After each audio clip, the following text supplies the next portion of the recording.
इयत्ता 10वीची परीक्षा आणि परीक्षा म्हटलं की अवघड जाणारे विषय म्हणजे इंग्रजी आणि गणित. त्याचबरोबर सेमीच्या विद्यार्थ्यांसाठी सायन्सचा पेपरही थोडा टेन्शन देणारा असतोच आणि याच्यावरती उपाय म्हणून आपण आजपासून गणित विषयाचे काही बोर्डाला येणारे त्या टाईपमधले प्रश्न घेतलेले आहेत. याच टाईपमधले प्रश्न तुम्हाला प्रश्नपत्रिकेमध्ये आलेले नक्कीच दिसणार आहेत. महमूद मुलानी ऑनलाईन एज्युकेशन या चॅनलमध्ये तुम्हा सर्वांचं स्वागत.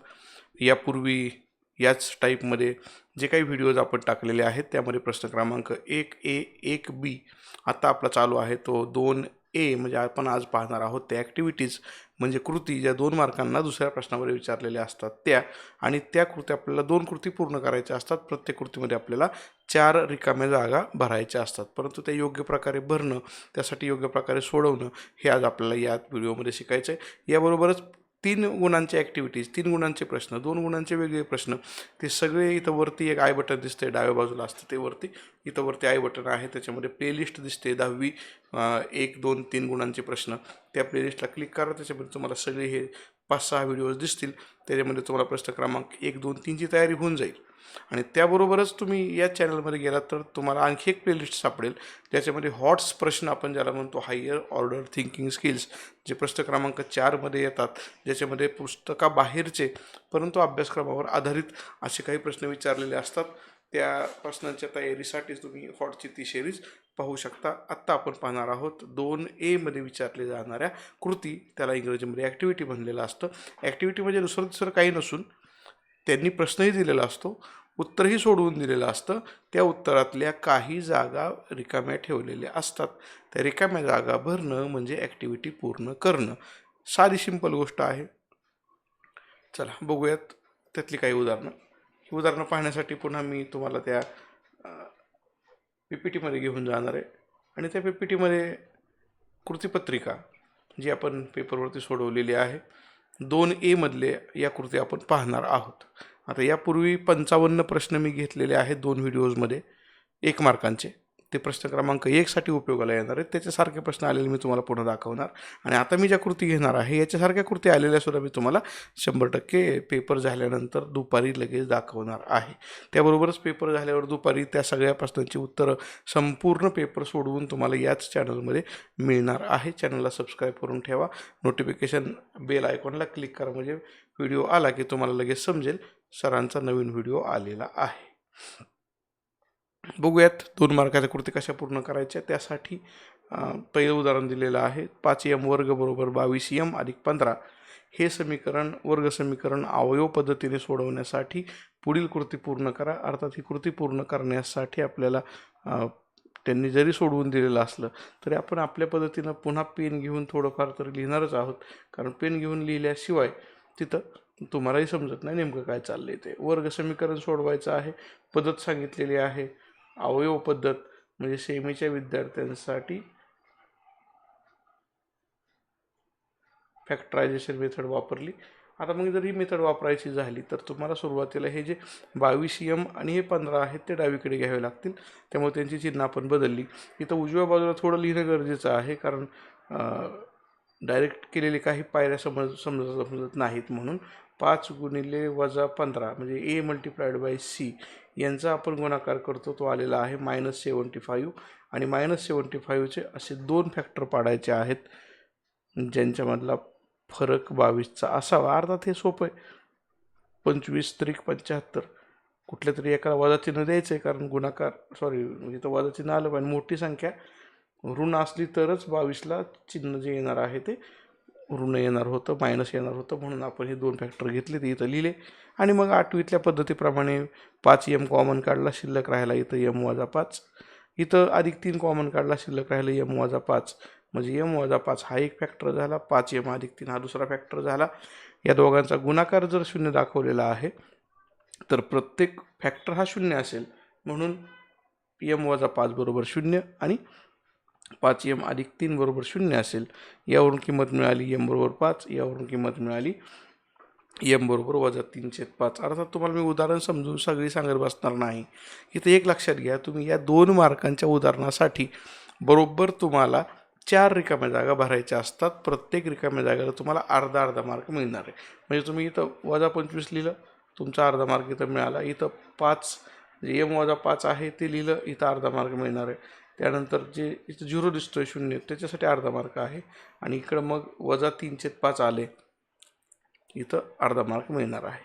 याप्रमाणे या प्रश्नाचे 2 मार्क तुम्हाला या पद्धतीनं जर तुम्ही 4ही रिकाम्या जागा योग्य भरलेल्या असतील तरच मिळू शकतात, अन्यथा मिळणार नाहीत. बाकीच्या गोष्टी ज्या इथं गरजेच्या आहेत त्या तुम्ही लिहिणं अपेक्षित आहे. म्हणजे जरी दिलेलं नसतील, तुम्हाला समजून घ्यायचं आहे काय करायचं आहे ते तुम्ही इथं ते लिहू शकता. आणि आणखी एक गोष्ट इथं आहे, या ॲक्टिव्हिटीजमध्ये काही पायऱ्या त्यांनी वगळलेल्या असतात. त्यांनी जरी वगळलेल्या असतील तरी आपण आपल्या पद्धतीने मध्ये काही पायऱ्या वाढवून लिहिल्या आपल्या उत्तरपत्रिकेमध्ये तरी काही हरकत नसते. आपलं उत्तर चुकू नये म्हणून आपण पायऱ्या वाढवल्या, त्याच्यावरती बोर्डाचं काही ऑब्जेक्शन नसतं. पुढं पहिल्या 1000 धन पूर्णांकांची बेरीज किती, यासाठी खालील कृती पूर्ण करा. श्रेणी लिहून दिलेली आहे 1 2 3 4 टिंब टिंब टिंब 1000 पर्यंतची. यातील बेरीज करायची आहे म्हणून सूत्र लिहायचं. अर्थात हे सूत्र पहिलं पद आणि शेवटचं पद हे वापरून लिहिलेलं आहे. SN साठीचं हे सूत्रामधल्या ह्या रिकाम्या जागा भरल्या इथं तुम्हाला अर्धा मार्क मिळून जाईल. यांची किंमत 1000 घ्यायची आहे, हे ज्याला कळलंय त्यांनी तर 1000 लिहिलंय, त्याला इथं अर्धा मार्क मिळेल. त्यानंतर 1000 अधिक 1 म्हणजे 1001 ही रिकामी जागा भरून घेतली, त्याला अर्धा मार्क मिळणार आहे. आणि त्यानंतर शेवटी हा जो गुणाकार तुम्ही केलेला आहे आणि पहिल्या 1000 पूर्णांकांची बेरीज जी इथं तुमची आलेली आहे ती इथं तुम्ही लिहिली. ज्या ज्या काही चौकटी दिसत आहेत त्या चौकटी तुम्ही पूर्ण करून घेतल्या, त्याही प्रश्नाचं तुम्हाला 2 मार्क मिळून जाईल. म्हणजे या पद्धतीनं रिकाम्या जागा नुसत्या भरायच्या नाहीत, तर डोकं चालवून भरायच्या आहेत. कुठं काहीतरी लिहायचं म्हणून लिहायचं नाही. आता इथंही गडबड अशी होते, बरेचसे विद्यार्थी इथं त्यांनी कंसात रिकाम्या जागा दिली. SNचं सूत्र कोणतं वापरायचं, काही जण हे सूत्र वापरतात, SN = n/2 into bracket twice A plus n-1D आणि हे सूत्र वापरतात. पुन्हा त्यांना पुढे लक्षात येतं की इथं तर वेगळेच दिले, 1 दिले 1000 दिले, मग काय करायचं, म्हणून हे सूत्र इथं लिहायचं नाही. जे सूत्र त्यांच्या अपेक्षित आहे हे दुसरं सूत्र, पहिले पद आणि शेवटचं पद यांची बेरीज गुणिले n/2 हे सुद्धा सूत्र आपल्याकडे आहे SN साठीचं, पहिल्या n पदांची बेरीज. ठीक आहे, याप्रमाणे आपल्याला हे रिकामे जागे योग्य पद्धतीने भरायचे आहेत. फारशा काही माहिती आता मला फार सांगण्याची गरज नाही, रिव्हिजन टाईप आपण हे घेतोय म्हणून मी तुम्हाला काही शब्दांचे अर्थ समजावून सांगतो. सेमीच्या विद्यार्थ्यांना सुद्धा काही शब्द इंग्रजीमध्ये समजावून सांगतो. दर्शनी किंमत 5 रुपये आहे, मूल्याचा प्रकार आहे तो शेअर 8 रुपये अधिमूल्यावर आहे. ॲट प्रीमियम आपण म्हणतो बघा त्याला, आणि प्रीमियम असेल तर 5 रुपये मूळची किंमत अधिक 8 रुपये करावं लागेल. म्हणजे इथं उत्तर तुमचं येणार आहे 13 रुपये. ₹13 खाली लिहून दिले बघा ते. आणि अशा प्रकारचे 13 शेअर खरेदी करायचे म्हटलं तर दर्शनी किमतीनं ते काढत नाही आपण, त्यासाठी आपल्याला बाजारभाव घ्यावा लागतो. बाजारभाव गुणिले शेअरची संख्या.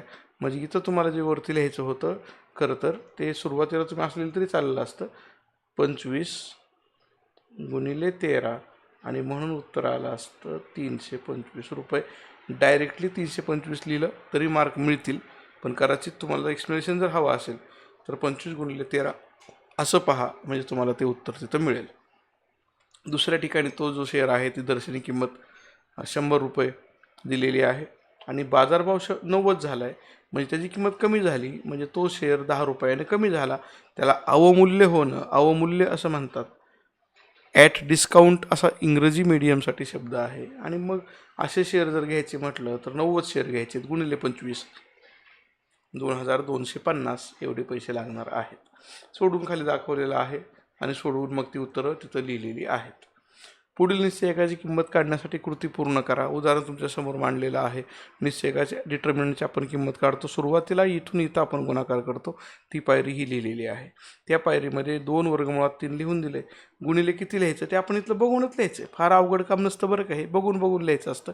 पण ज्याला हे पण माहीत नाही की ह्याला गुणायचं आहे, ती इथं कसं लिहू शकतो ना, नाही लिहू शकत. म्हणजे अगदी 10वीत आलेल्या विद्यार्थ्यांनी हे बेसिक नॉलेज, 8वीपासून तुम्हाला डिटर्मिनंट आहे, 10वीत पण आहे, मग सोडवायला काय अडचण आहे. 9 गुणिले 2 आपण दुसऱ्या टप्प्यात करतो वजाबाकी करून आणि मग उत्तर काढतो. ते उत्तर आलेलं आहे 0. म्हणजे इथं जिथं रिकाम्या जागा आहेत बघा तुम्ही पुन्हा एकदा, ही एक रिकामी जागा, ही एक रिकामी जागा, ही एक रिकामी जागा, ही एक रिकामी जागा, प्रत्येक ठिकाणी तुम्हाला अर्धा मार्क मिळणार आहे. तपासताना याप्रमाणे अर्धे मार्क दिले जातात, त्याचं सगळे मिळून 2 होतात. म्हणजे तुम्हाला नेमकी सिस्टीम कशी चालते ते मी सांगतो या उदाहरणांमध्ये. अर्थात आता सगळी उदाहरणं मी काय स्पष्टीकरण करत बसण्याची गरज नाही. वर्ग समीकरणाचे 1 मूळ वजा 7/5 आहे. मी थोडं वेगाने व्हिडिओ घेतोय, तुम्ही मात्र तुमच्या पद्धतीने हा व्हिडिओ इथं पॉज करा, थांबवा, संपूर्ण उदाहरण बघा, ते वहीत लिहून घ्या आणि कसं कसं सोडवले, कुठली पायरी कळलेली नाही ते परत एकदा बघून घ्या, तसं का आलंय. बरेच विद्यार्थी वजा 7चा वर्ग वजा 49 लिहितात आणि तिथं चुकतं. हा वजा संख्येचा वर्ग हा सुद्धा धनच असतो, वर्ग नेहमी धन असतो, त्यामुळे इथं चुकू शकतं. बऱ्याच जण तिथं चुकतात अजून सुद्धा. आणि गुणाकारामध्ये 2 गुणिले वजा 7 ते वजा 14 येणार, याप्रमाणे ते घेतलं, पुढं सोडवलं तर याची किंमत वजा 7 आलेली आहे. तुम्हाला जिथं गरज आहे तर व्हिडिओ पॉज करा, बघून लिहून घ्या. अशा प्रकारची ही ॲक्टिव्हिटीची 17 उदाहरणं माझ्यासमोर आहेत आणि याच 17पैकी 3 उदाहरणं आपल्याला येणाऱ्या बोर्डाच्या परीक्षेमध्ये दिसतील. मी तुम्हाला त्यावेळेस तुलना करून दाखवणार. हे उदाहरण आपण घेतलं होतं, याच्यासारखं हे उदाहरण आलेलं आहे, किंवा असंही घडू शकतं की थेट यातलं आहे तसं उदाहरणसुद्धा एखादं त्यात परीक्षेमध्ये येऊ शकतं. वारंवारता बहुभुज काढण्यासाठी आवश्यक बिंदूसह खालील सारणीत योग्य माहिती भरून कृती पूर्ण करा. आता इथं दिलेलं दिसतं बरं का, बरेच जणांना दिसत नाही. वर्ग दिलेले आहेत, वर्गमध्ये दिलेले आहेत. आता इथं वर्गमध्ये आहे 18.5, स्वल्पविराम वारंवारता आहे 4, हे कंसात लिहून टाकलं, झालं काम. इथं तुम्हाला 19.5 वर्गमध्ये दिसतो, 19चा आणि 20चा. 13 इथं लिहिलेला आहे, म्हणजे आपोआप इथं किती असणार आहे, 13च असणार. बघून लिहायचं, येड्याला पण जमलं पाहिजे. पण काही ईडी एवढी ईडी असतात ना की तिथं बघत पण नाही तिथं काय लिहिलं, ते डोकं कसलं चालवायचंच नाही असं त्यांनी ठरवलेलं असतं. त्याला ब्रह्मदेव जरी आला, ब्रह्मदेवाने जरी शिकवलं, मी तर लांबच राहू द्या, ब्रह्मदेवाने जरी शिकवलं तरी मला नाही वाटत त्याला मग 14 मार्क पडतील म्हणून. आणि मी पूर्वी पण सांगितलं आहे, आपल्याला गणित भाग 1 गणित भाग 2मध्ये फक्त सूत्र जरी आपण लिहिली योग्य पद्धतीची त्या उदाहरणांना, तरी आपल्याला 8 ते 10 मार्क सहजपणे अर्धा असं मिळून जातात. आणि असले काही पिल्लू छटाकवर प्रश्न असतात, त्याचंच उत्तर असतं, दिसतं, ते फक्त बघून लिहायचं असतं. इथं कुठलंही तुम्हाला कॅल्क्युलेशन करायचं नाही. इथं दिसतंय 20.5, इथं दिसतंय 20.5, ती इथं लिहून टाकायचे. 20 आणि 21चा मीन म्हणजे सरासरी काढायची. अर्थात नाही काढली तरी चालेल, त्यांनी काढून दिलेली असते, बघायचं ना पण थोडंसं खालीवर, तर कळेल ते. इथं 21.5 लिहिलं आहे, त्याचा इथं आपल्याला वर्ग लिहायचा होता, तो त्यांनी लिहिला आहे पण थोडासा हल्ला आहे, तो मी पुन्हा लिहून दाखवतो. 21 आणि 22, 21.5 त्याच्यामध्ये आला, म्हणजे ही रिकामी जागा अशी आपल्याला इथं भरता आली. आणि नसलं हे तर कळलं तरी दिसतंय ना, 18 ते 19, 19 ते 20, 20 ते 21, आपोआपच त्या पुढचा वर्ग 21 ते 22 असाच असणार आहे ना. म्हणजे कॉमन सेन्स आपण ज्याला म्हणतो की नाही, थोडा जरी ज्याला आहे, गणित थोडं कळतं, त्यालासुद्धा हे 2 मार्क फुकट मिळणार आहेत. असे फुकट मिळणारे 2-2 मार्क ॲक्टिव्हिटीमधले कृपया विद्यार्थ्यांनी घालवायचे नाहीत. ज्यांना 14 पाडायचे त्यांनी तर अजिबात घालू नका. ज्यांना 40 पाडायचे त्यांचे मात्र मार्क या ठिकाणी काही ठिकाणी ॲक्टिव्हिटीमध्ये अर्धा मार्क 1 मार्क कमी होऊन 40चे 39 किंवा 40चे 38 मार्क पण झालेले काही विद्यार्थी मॉडरेशन झाल्यानंतर सापडलेले आहेत. पुन्हा एकदा अवयव पद्धत आलेली आहे, त्या पद्धतीनं सोडवायचे. उदाहरण तुमच्यासमोर सोडवून ठेवलेले. अर्थात तुम्ही 10वीची पार परीक्षा देणार आहात, त्यामुळे तुम्हाला याची फार स्पष्टीकरणाची आवश्यकता नाही. उदाहरणं तुमच्यासमोर मी मांडतोय, ही तुम्ही बघायचीत आणि त्याप्रमाणे नंतर सोडवायची आहे. तिथं विचारलं होतं एक्सची किंमत काढण्यासाठी कृती पूर्ण करा. समीकरण 1ला 3ने गुणलं, समीकरण 2ला 2ने गुणलं, मिळालं त्याच्यामध्ये 6y आणि अधिक 6yच मिळालेलं आहे, म्हणून वजाबाकी केली. वजाबाकी केलं ते झाले कॅन्सल. 9 वजा 4 म्हणून आले 5 आणि 33 वजा 8 म्हणून आले 25 आणि पुढं सोडवलं आपल्याला एक्सची किंमत 5 मिळते. आता इथं ABCDE त्यानंतर पुन्हा ए आलेला आहे. हे विद्यार्थी बऱ्याच वेळेला विसरतात, त्यांना इथं F वाटतो आणि मग मात्र तुम्ही जर यातल्या ह्याला गेलात, वरच्या पृष्ठभागावर ए मिळण्याची शक्यता 2 वेळा ए आहे म्हणून 2दा लिहायचा. इथं पण एकदा ए आहे, इथं पण एकदा ए आहे. थोडंसं काळजी घेतली म्हणजे चुकणार नाही. किंवा तुम्ही या उदाहरणामध्ये हे सूत्र जरी लिहून ठेवलेलं असलं, एवढं सूत्र, नुसतं सूत्र, तुम्हाला काहीच लिहिता येत नाही, बाकीचं सूत्र जर लिहिलं तरी इथं अर्धा मार्क मिळणारच आहे तुम्हाला. कारण संभाव्यता हा शब्द बघितला ना आपण त्या प्रश्नामध्ये, की संभाव्यतेचं सूत्र लिहायचं, बाकी काही नाही आलं तरी. पण नाही कसं येणार, तुम्हाला सॅम्पल स्पेस नमुना अवकाश लिहिता येतो, त्यातले घटक मोजून लिहिता येतात, वरती दिलेले पण असतात. हे दिलेलं आहे बघून लिहायचं फक्त, खाली किती आहेत मोजून खाली लिहायचं. आता त्याला 1 ते 6 अंक मोजता येत नाहीत, त्याने कशाला मग 10वीची बोर्डाची परीक्षा देऊन तोंडावर पडायचं उगाच. हां, त्याने आपलं गप बसावं, मग परत तयारी करावी, परत अभ्यास करावा आणि परत परीक्षेला यावं. कामगारांच्या वेतनाचं मध्यक काढायचं आहे म्हणून मध्यक वर्ग घेतला आहे. मीडियन क्लास, फ्रिक्वेन्सी, N/2 वगैरे त्या गोष्टी सगळ्या आलेल्या आहेत. उदाहरण खरं तर हे मोठं आहे, पण त्यांनी 2 मार्काला दिलेले ॲक्टिव्हिटी पूर्ण करण्यासाठी. ॲक्टिव्हिटी पूर्ण करायची म्हणजे 4 रिकाम्या जागा भरायच्या तुम्हाला फक्त. त्यामुळे त्या 4 रिकाम्या जागा योग्य पद्धतीनं भरल्या की उत्तर तुम्हाला मिळेल. उत्तरं मी तुम्हाला काढून दाखवलेली आहेत, त्यामुळे मला काही सगळा प्रत्येक प्रश्न सोडवून द्यायची गरज पडत नाही. इथं मात्र त्यांनी एक्सची किंमत -5 दिलेली आहे, ती किंमत ठेवली. आता इथं काही ठिकाणी थोडंसं लिहिताना गडबडीत इथं काहींना वाय दिसू शकतो, परंतु हे गुणिले चिन्ह आहे, माहिती असावं म्हणून मी थोडा बदल करून देतो. म्हणजे -15 -y बरोबर 3, म्हणून वायची किंमत वायची किंमत 3 + 15 आणि वायची किंमत -18 आली. त्या किमती इथं वरती लिहिल्या. ह्या गोष्टीत मात्र तुम्ही सोडवून लिहा. जरी त्यांनी एवढं दिलेलं असलं फक्त रिकाम्या जागा भरायला, तरीसुद्धा ही कृती पूर्ण करण्यासाठी तुम्हाला समीकरण लिहिणं गरजेचं आहे, तरच तुम्हाला उत्तरं मिळणार आहेत. मुळांचे स्वरूप ठरवण्यासाठी आपल्याला अगोदर डेल्टाची किंमत काढावी लागते, b² - 4ac किंमत काढावी लागते, ती काढून घ्यायची आणि त्यावरनं ती किंमत 0पेक्षा मोठी आलेली आहे, धन आलेली आहे, म्हणून मुळांचं स्वरूप वास्तव आणि असमान आहे असं म्हणता येईल. रिकाम्या जागा भरणे आपलं महत्त्वाचं काम आहे. त्या पुढचं उदाहरण पण दिलेलं आहे. उकल दिलेली आहे, केची किंमत काढायची आहे, म्हणजे दिलेल्या उकलीमध्ये एक्सची किंमत 2, वायची किंमत 0 ठेवली. सोडवलं की केची किंमत 4 मिळते. थोडं डोकं शांत ठेवलं की हे दुसऱ्या प्रश्न क्रमांक 2A मधले 4 मार्क आपल्याला मिळणार आहेत. इथं यस 27 काढायला सांगितलं आहे, त्याप्रमाणे हे सूत्र वापरलं आणि एची किंमत ठेवली, डीची किंमत ठेवली, एनची किंमत 27 ठेवली, सोडवलं. याप्रमाणे तुम्हाला 2 मार्कांच्या ॲक्टिव्हिटीज पूर्ण करायच्या आहेत. आणि पुन्हा पेपर झाल्यावर मी तुम्हाला या PPTमधल्या ॲक्टिव्हिटीज आणि परीक्षेत आलेल्या ॲक्टिव्हिटीज कशा प्रकारे सेम आहेत हे दाखवणार आहे परत मी. म्हणजे विद्यार्थ्यांना ज्यांना नंतर असं वाटू शकतं की अरे आपण हा व्हिडिओ अगोदर बघायला पाहिजे होता, पूर्ण बघायला पाहिजे होता, सगळी उदाहरणं लिहून ठेवायला पाहिजे होती, समजून घ्यायला पाहिजे होती, त्यांच्यासाठी मात्र त्यावेळेला नक्कीच कुठंतरी मनाला वाईट वाटेल, पण वेळ निघून गेलेली असेल. 17वा प्रश्न आलेला आहे. खालील निश्चयकाची किंमत पूर्ण करण्यासाठी कृती पूर्ण करा. ही किंमत काढतो आपण. गुणाकार तुम्हाला माहिती आहे, नेहमीप्रमाणे आपण 1 5 ही पहिली पायरी अशी जातो आपण आणि मग राहिलेल्या दोघांचा गुणाकार असतो. इथं सुद्धा बरेच जण चुकतात. इथं पायरी तुम्ही एखादी वाढवली तरी चालेल. 5 × 1 म्हणजे 5, हे वजा चिन्ह दिलं आणि कंसात हे -2 × -3 म्हणजे इथं तुमचं +6 आलं असतं आणि मग त्याच्या पुढची पायरी आली असती 5 - 6, कारण कंसाच्या बाहेर वजा चिन्ह म्हणून आतलं चिन्ह बदललं आणि मग याचं उत्तर -1 लिहिलं तरी चालेल. कारण बऱ्याच वेळेला इथं हे मायनस मायनस मायनस 3दा मायनस येतं आणि मग गडबड होते, चुकतं. काही विद्यार्थी याचं उत्तर 5 + 6 11 असं काढतात. तसं चुकीचं उत्तर कुठंही काढायचं नाही. थोडं जर डोकं शांत ठेवलं ना तर त्या प्रश्न क्रमांक 2A मध्ये तुम्हाला तिथंच उत्तर दिसतात. शोधली पाहिजेत.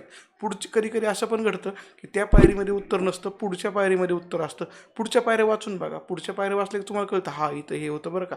आता इथंच बघा की तुम्ही, साधी गोष्ट आहे, तुम्हाला इथं लिहायचं होतं -1 उत्तर त्यांनी ऑलरेडी दिलेलं. मग -1 येण्यासाठी वरती 5 - 6 आलं पाहिजे ना.